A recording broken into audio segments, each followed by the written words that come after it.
Donc aujourd'hui on se retrouve pour faire une blanquette de saumon, ça change un petit peu et on va la faire avec le robot, avec l'iCooking.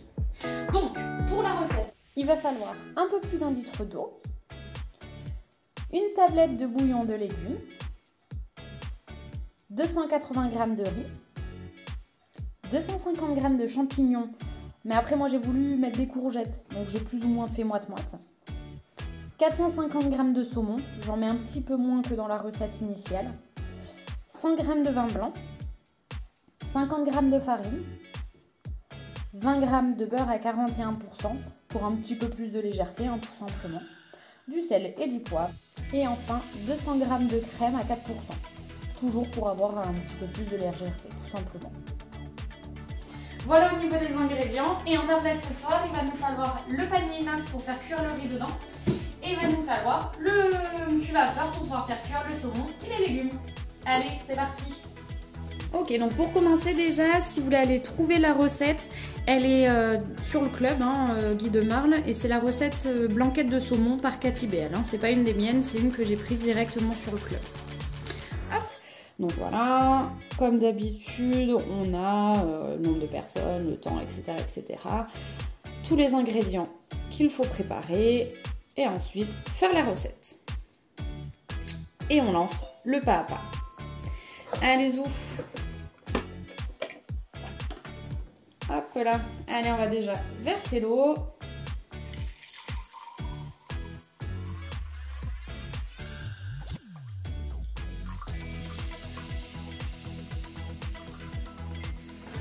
Suivant.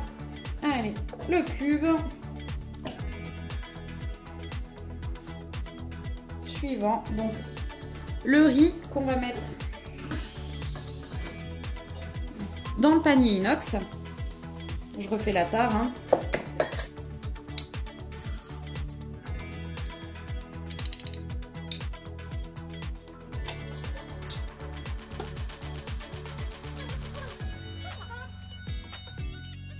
Allez, ensuite, j'ai fixé le cuve-vapeur.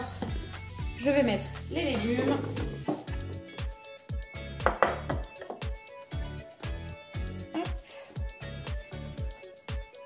Et les saumons.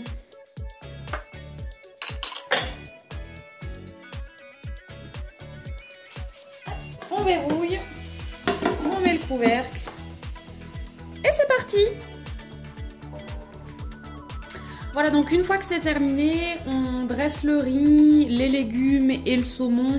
Alors soit dans un plat de service, soit directement à l'assiette.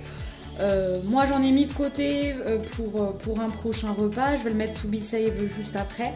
Et donc bon, je dresse à l'assiette et puis après on y fera réchauffer un petit peu au micro-ondes juste avant de passer à table si c'est un petit peu refroidi. Forcément le temps que je fasse les explications ça refroidit un petit peu.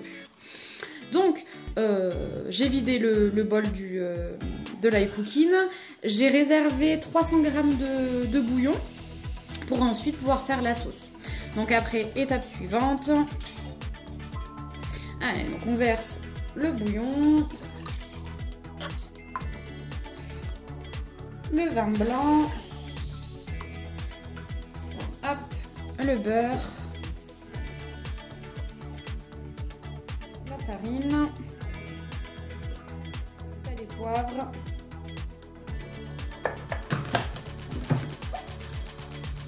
Et c'est parti! Ah, voilà, terminé. Étape suivante, on va rajouter la crème, sans s'en foutre de partout tant qu'à faire.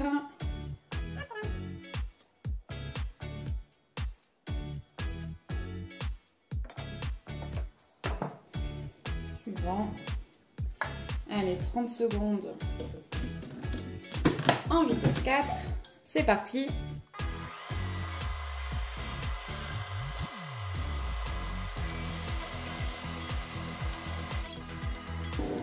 Terminé, étape suivante. Hop.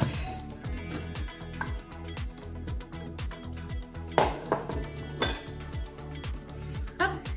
Voilà, ça nous fait une super sauce méga onctueuse et on va pouvoir la verser dans nos assiettes.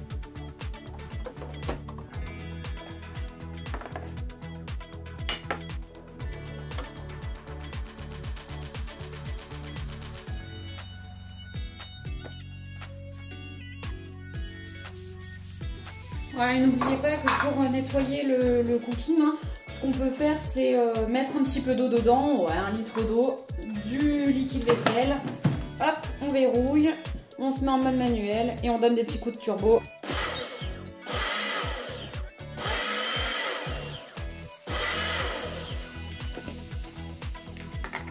Hop, on vide.